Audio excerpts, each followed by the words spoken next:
Hello, welcome back. Nigel here with you, Nigel's Modelling Bench. And now we have part 7 of this beautiful Airfix 1/48 scale fairy gannet. And this is my entry for the Wendy's Memorial Group Build over on Facebook. There's a link down in the description below. Go over and see some beautiful work on there. It's just a simple group build. There's no sort of prizes or anything. There will be sort of a montage at the end of everyone's finished work or whatever, but nothing, no big prizes or anything like that. So if you're in it to win it, don't worry about it because there's nothing to win. As you can see, I've done a little bit of work off camera. It's been hell here in the UK. It's been very, very muggy. It's been very, very warm, and therefore really too hot to do any spraying or anything. I have been working on my Wingnut Wings little Fokker, which you can see here, which is basically finished now other than fitting the engine.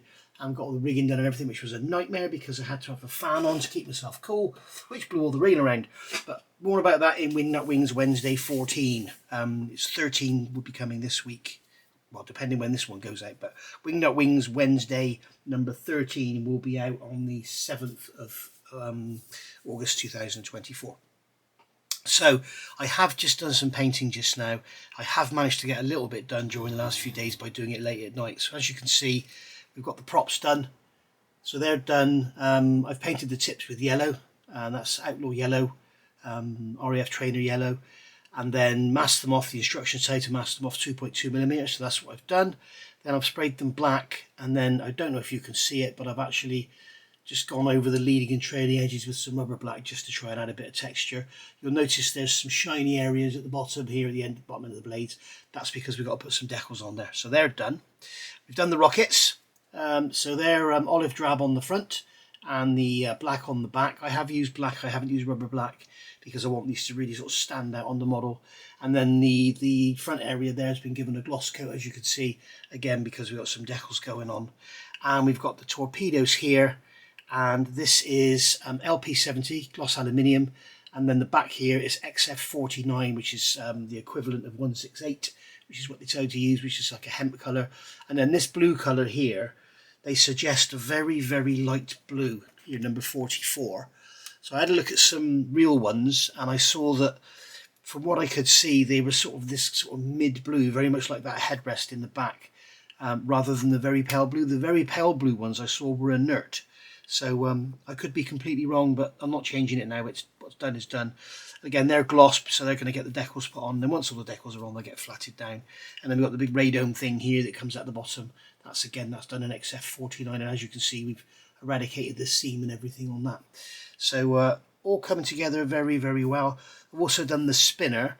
Now they suggest XF7 is the equivalent for the colour for the spinner, but I think it looks like a darker red in real life. So I've used LP21 Italian red, and as you can see, it's like a darker red than the bright red of XF7 or indeed LP7. So that's a gloss paint, so that's going to have to be left to dry for a while, otherwise you'll get finger marks in that. We've done the Bombay. If you remember, I don't know if I showed you, I highlighted areas with white, and then I've given it a very thin coat of the RAF Sky from Outlaw Paints, and it's looking lovely. It sprays. I actually sprayed this when it was quite warm to do a little sort of test, because you know this Outlaw Paints is new to us, isn't it? And it sprayed beautifully. It was absolutely fine, no issues whatsoever. I also pre-shaded the bomb doors on the inside, so you can see they're all done now. So they're looking cool as well. So all looking good. So that's basically what I've been doing off camera. Now what I need to do, the next thing to do is get these windows masked. We'll get some black black over the mask so that anything gets seen from inside isn't grey, it's black. Because remember, we painted the inside of all these frames. And then we're going to get a coat of primer on there. And basically I'm going to concentrate in the seam areas and just check to see that we're good on our seams and everything. I think I've already done that once, haven't I? But obviously we're going to have to mask the Bombay off. And the beauty of this model is you get, like a lot of kits, they give you a Bombay and tell you to go to bomb doors and tell you to cut them in half if you want them open. What Airfix have done here is given us the option, and this fits in here so nicely that it stays in place on its own. He says, there we go. It stays in place on its own. There we go. Oh, he says it used to stay in place on its own, he says. There we go. So that'll be good enough to mask the Bombay, and then we can get our primer down. We'll get some foam shoved in the wheel wells. We'll take this one up, and then we'll get some masking done, and we'll get some priming done, and then do some pre-shading. So I won't bore you with that. I'll come back when that's done. We've also got the little mask in the masking set. This is the Art Scale Kit masking set, the double-sided one, M48210. You can get this from Gannet's in the UK. But these Art Scale Kit masking sets, they are absolutely awesome. They're brilliant. And these are resin wheels, which are going to go on. So, the Bombay doors go on. I'll have to stick it on with a bit of blue tack or something. So, yeah, I'll see you back when we're primed and everything, and we should start be able to do some final assembly. Okay, so everything's all mounted up, ready to go. With the mask set, unfortunately, there's no masks for the landing lights, so you've got to do those yourself. They're 4mm wide, and I just put them on and cut the ends because they're not exactly rectangular, or square, should I say. And then here, what I've done is use I've painted over it so you can't see it now, but I've used some of the Mr. Hobby mask. Maybe you can see it on this one. No. What I've done is use the Mr. Hobby mask. It's this one here, which is the best one for cutting. This is the Mr. Masking Sol R. Okay, I've used that one, and then just put a big dab on the corner, and then go around with a knife, and just follow around with the knife, and then just peel away the excess, and it just leaves the mask there. And then, as you can see, I've painted over this clear part silver. Otherwise, what will happen when you paint your sky in grey and that, you'll see the sky and the grey through the light. So now it will be silver. It will be quite bright. I'm going to paint the lenses over with some clear red and clear green, I think. If you remember, I put the bulbs in them, but I'm not sure that's right. I don't know. We'll have to look at some more stuff. We've masked all the canopies and that, and these are all sealed in now again with the Mr. Hobby one. I learned the hard way with this stuff. Be very, very careful. I used this, and the paint actually bled through. So yeah, I won't be using that much more. I also used it on my little Fokker, and it took paint off when I took it away. So probably just use it for rubbish stuff. I don't know. We've also gone around and masked these windows and then painted them black. I've stuck masking tape to the frames, as you can see, on all ends, and then just put a piece of sponge in. So keep a check. Always check these directly before you paint, because as you can see there, the sponge is pulling that mask in slightly there. So we just need to make sure that's out. But we're not going to be spraying any light grey around there anyway, really. So we should be okay. But obviously, yeah, with these, go around directly, not like now and then spray it in half an hour's time, like literally the second before you paint, because what we need to do there is pull that sponge back and allow that masking tape to come back out, or put another piece of masking tape in there. But yeah, always check. It's just advice for newer modelers, that's all. Right, I'm about to sneeze. Right, that came to nothing. So what I'm going to do now is just give this a prime, and I've got Mr. Surfacer 1200 here, which is thinned down. I never give a mix ratio for Mr. Surfacer. It's thin with Mr. Colour Leveling thinners. Don't use the rapid; it dries too fast, especially in this warm weather. And I always thin it so it's. People hate this saying. I thin it so it's like the consistency of milk, because if you go too thick, it won't spray, and you get a rough finish. If you go too thin, it will just, it's just nothing there. But you're better to go too thin than too thick. So, but you can't really say 50-50 or anything, because with Mr. Surfacer, as it ages, it dries out. So you need more and more thinner. So there we go. So we can get everything primed now. I'll just do a tiny little bit on here so you can see. I'll do this gear door. Just very thin layer, nothing much. And I've just realised I have forgotten something. I need to degrease it all, don't I? I need to degrease it with this. This is the Modeller's World Model Degreaser. I was at the Avon Model Show yesterday in Thornbury, and I was speaking to a guy from Froome Model Centre, and it looks like he may start importing Modeller's World again. So keep your eyes open, because Modeller's World products are really good. You know I love them. So yeah, keep your eyes open for that. So we're just going to get this panel wipe. It's basic. This stuff is basically panel wipe. You don't need to. But the Annie got me this, so thank you very much, Annie. And And he also got me all these lovely little sanders that I use. These are the icky sticky ones. She got them from Australia for me, so very, very nice of her. Thank you very much. So an icky sticky will soon be available in the country, I think. The other way you could use this, apparently, so Annie tells me, is get a brush. I've got a brush here, which is a nice big soft brush, which I know is clean, and you can literally, apparently literally just drop this on, and then just brush it around, like so. Okay, and that will degrease your model. Put some more on there. There we go.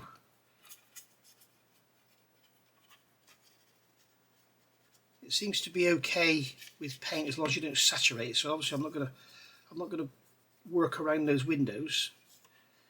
But I did try some on painted parts, and it was all right, but it did actually leave a mark on the cloth when I wiped it. So it obviously does attack some softer paints like your primers and stuff to a certain extent, but it shouldn't do. You just don't go mad with it. Because I mean, if I was spraying a car now and I primed it, I would go over with panel wipe and attack cloth and everything before I painted it. So, well, it shouldn't attack anything seriously as long as you just don't work at it too hard. So get the undersides. Oh, I haven't done those wheelbase, have I? Duh.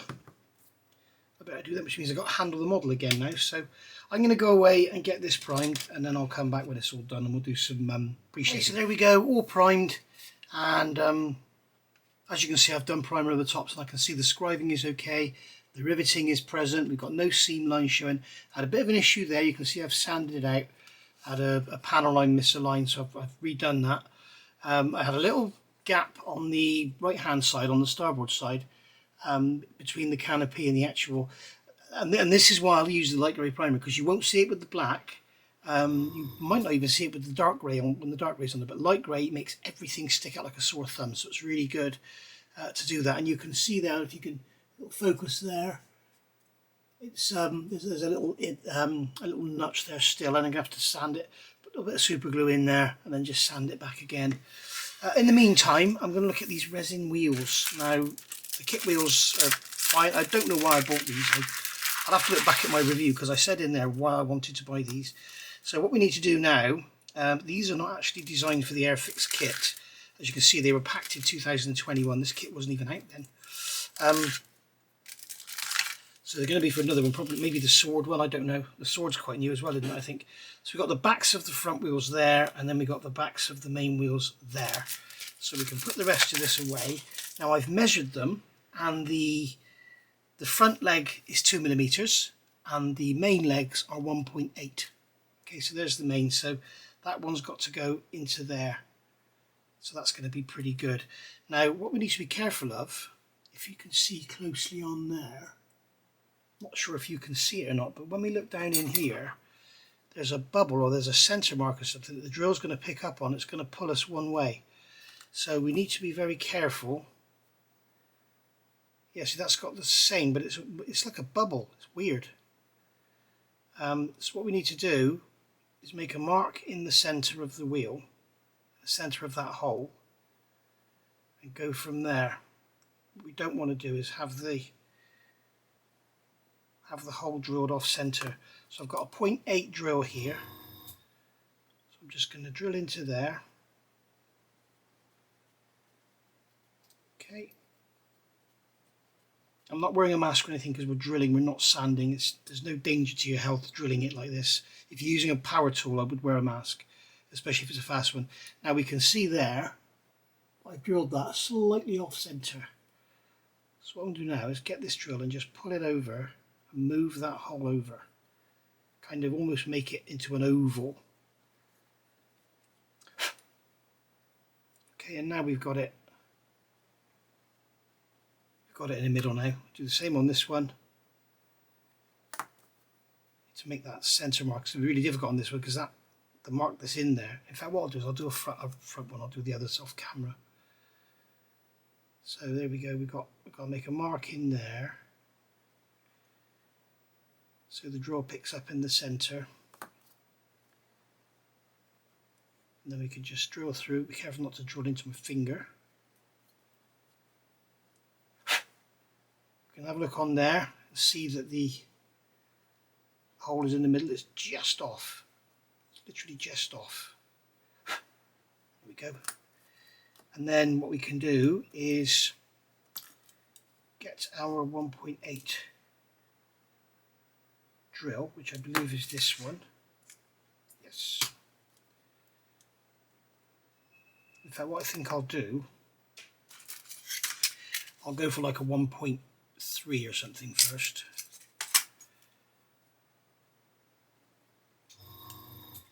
Okay, so we can go into there with our 1.3, and again we'll be able to see if we're central again.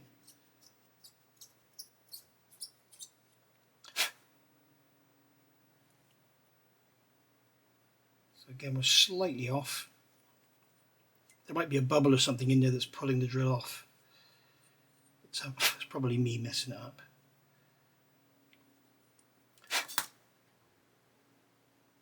And you get the idea. So we're just going to drill these out now, and then they'll fit the axles. Okay, so we've got all those holes drilled now, and they fit beautifully.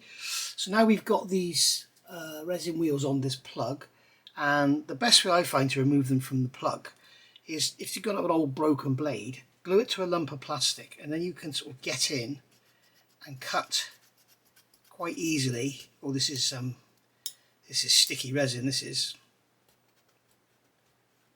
You can get in there and cut quite easily. I may need to use the actual saw because I'll use the cranked one. These are the ASK saws. They've got an Allen key in there, which is a pain. It falls out every time you open the pack.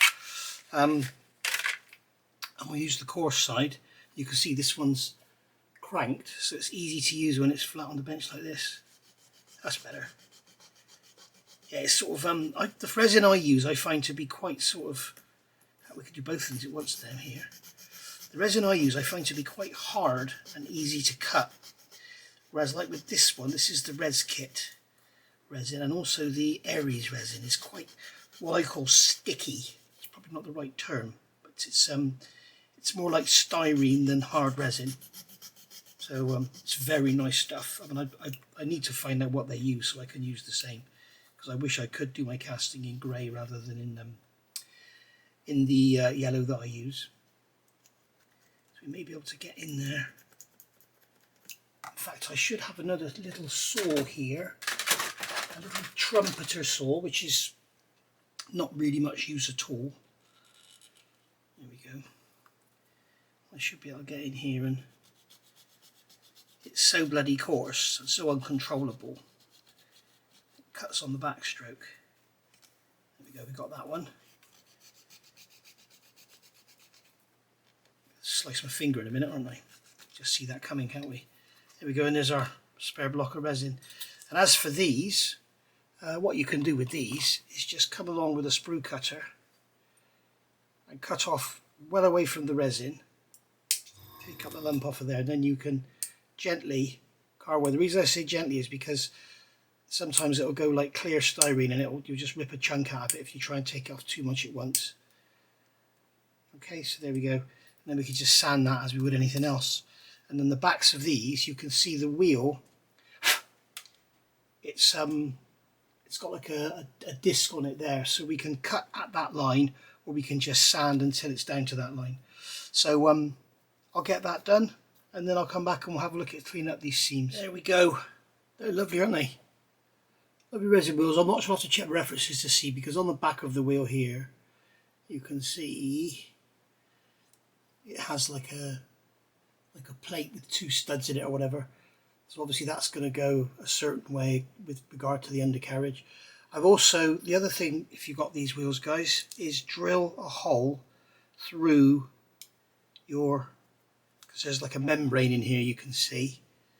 If you drill that out, drill a hole in there, you can push the wheels out, and then you can paint them separately. They're such a lovely fit. I wouldn't bother putting them together and masking them and stuff. Paint them separately and then just push them together, because they're a really snug fit. You'll be able to put a drop of super glue at the bottom of that on that plate and just pop the wheel in.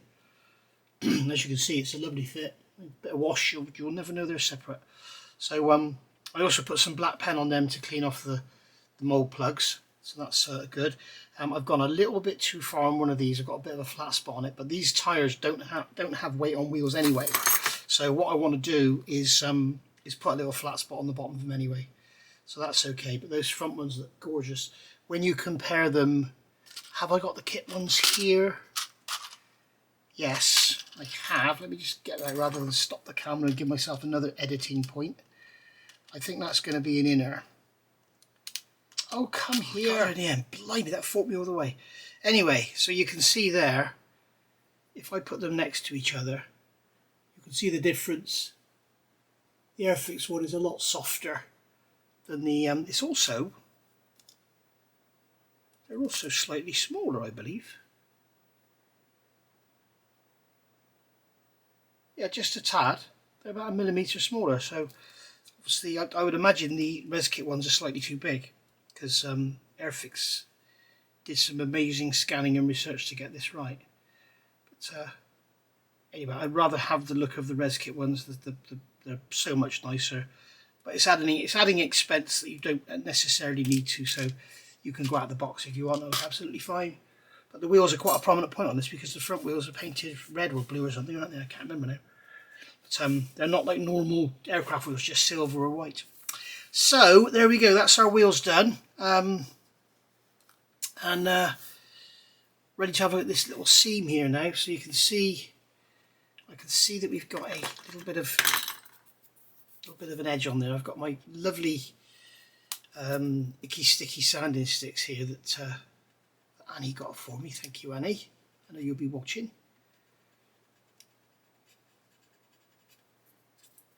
It looks like that may well be enough. There's a little lump on the plastic part there. That's not. There's a little lump there just to the right of centre, and that's actually part of the moulding. It's supposed to be there, so it's not me leaving a lump there or something. But I reckon this is the 600 grit I'm using here. These are really good. I'd recommend them to anyone. As I say, I believe there may be some stock in the UK very soon. We should have to wait and see. Right. So there we go. I think that's going to be good enough, especially with the dark brown. It'll look absolutely fine. So I'm going to have to go over that with the black again, and then I'll come back. Okay, so we'll just get some pre-shaded along these gear doors and these Bombay doors, and then I'll do the rest off camera. Just in case you haven't seen it before, I'll just grab a bit of paper towel, just check my flow. Yeah, I'm just going to turn the pressure down a touch. There we go, down to about 15 psi now. This is LP65 rubber black. So all we're going to do is actually go over panel lines. We're not going to go over rivet lines because it'll look like a checkerboard. So we're just going to go over panel lines. But you see, I'm not going perfectly straight. You want to be variation. You don't want it all perfectly uniform.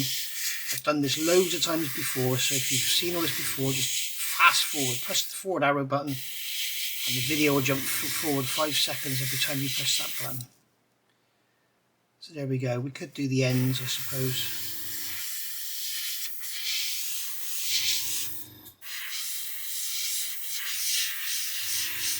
There we go. And then here again, like I said, if you want to do all the rivets you can, but it'll just look crazy. And what you can do as well, because it's such a light colour going on sky, what we can do is come in with some white in between those lines and just put a sort of squiggly pattern in there or something. I'll do one of the ailerons for you. So you can see here we've got a main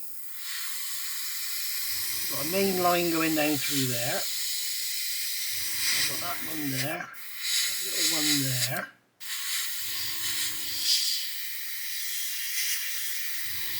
Got a little one there. I should have checked it actually, because the top I'm going to do with black because it's going to be grey. So if this is the top side, what have we got here? This is the... Well, that's lucky. I'm actually doing the bottom side, so that's cool. Right. So we've got a little panel there. Get that done. Another little panel there, so we get that done. There's a line there. There's a line across there. And we've got a line across there. There we go. Now, as I say, the top I'm going to do in black because it's going to be dark grey going on there. So I know this is the underside of the wing because we've got the holes in it. So, yes, that is right. Put some in there, put some in there, put some in there, put some in there, go across here, round that panel there, round that circle. Notice I'm not stopping the airbrush, then I've got no risk of any spatter. There we are. It's as simple as that. If you don't want to avoid spatter, what you do is when you airbrush, when you pull back, paint, let off. Don't just do that, that's when you get your spatter. I've covered that a million times before as well. Or what you can do, just to make sure, is when you start spraying, spray away from the model and then come over to it. You don't need to spray paint, just press down the trigger and pull back. Just press down the trigger and then pull back when you're over your model. Because if it's going to spatter, it'll spatter as soon as you press the trigger. Alright, so I'll get the rest of this done. Come back and show you how it looks. It's going to look bloody awful. Okay, so as I said, it looks bloody awful, doesn't it? So all those black lines done. If you notice, I haven't done the top. What I have done is gone past where the grey will be, and that way, then we will have the pre-shading will fade in. But the mistake I've seen made before is like if say half of this was grey and half of it was dark grey, they pre-shade this and then they mask it and then spray the rest. Well, what you need to do is make sure the pre-shading carries on, and then when you mask it, you've got that pre-shading carrying on into the masked area, so that when you actually get this hard line of the grey against the sky, you kind of get that. That's why I've done along this edge where the line's going to be, kind of, isn't it? Sort of where it's going to be. Just basically to sort of soften the edge so that it doesn't look it's got a crystal clean edge, and then it gets pre-shaded from there and up from there. So there we go. And we've done all these bits and pieces. I've also gone around the edge of all the canopy frames. I've also done these doors as well. Remember, I painted the gear doors prematurely. I should have pre-shaded them first. So done the whole side inside of them black or a rubber black. I'm not sure if the inside of those front doors are supposed to be black or sky. I'm going to have to check because I'm sure I've seen them with the inside of the doors black, even though Airfix tell you to paint them sky. So we'll have to check that out. So next thing to do is wait for that to dry, and then we're going to get some Outlaw Paints RAF Sky on there. Okay, so there we go. That's our undersides all sprayed. Well, it's not just undersides on this, it's all the way up the sides as well. So there we go, and you can see the pre-shading showing through. Don't forget when you do yours, guys, make sure you go right up over the leading edges. So all looking good. And I've done the whole tail, and then I can mask as I like then. And what I'll do now next, I'm going to leave this for 24 hours. And what I'm going to do now is mask here, and then we'll pre-shade in black, and then we'll do the grey. So yeah, really happy with how that's come out. Looking lovely. And obviously it's going to get washes and oils and all sorts of stuff. So this is really just a base. And remember the wings we did earlier, they should match quite nicely. Yes, they do, as you can see there. So all looking good, and as I say, it's all going to get the oil streaks, and you know, I want it to make it sure it looks like it's been in a sort of naval environment, if you like. So there we go. Right, so I'm going to call it a day for that one, because I want to leave this now for 24 hours, and it's been ages since I put a video out because I haven't been able to do any work. So I'm going to put this video out. I think you guys like the shorter videos anyway. I think this is just over half an hour. So I'll come back in part, what's that going to be, part 8? This is part 7, I think. I'll come back in part 8, and we'll do this masking and get the top lot painted. We've also got a mask. Remember to do those little fins on there. They're sky. So yeah, really happy with that. Really happy. And as I say, it's just a canvas with which to put washes and oils and everything on. And I will probably, before I do anything, I will probably paint the top grey, leave that to dry, give it a clear coat, get some decals on there, because there's a hell of a lot of stencils, and I'd rather, when you start using oils and stuff, you know, putting decals on after that, it's pretty tricky. So we'll get it all done on bare virgin paint, and then we can weather in the decals and everything at the same time. So I'll see you all soon for part 7, weather permitting. Okay, thank you for watching. Bye for now.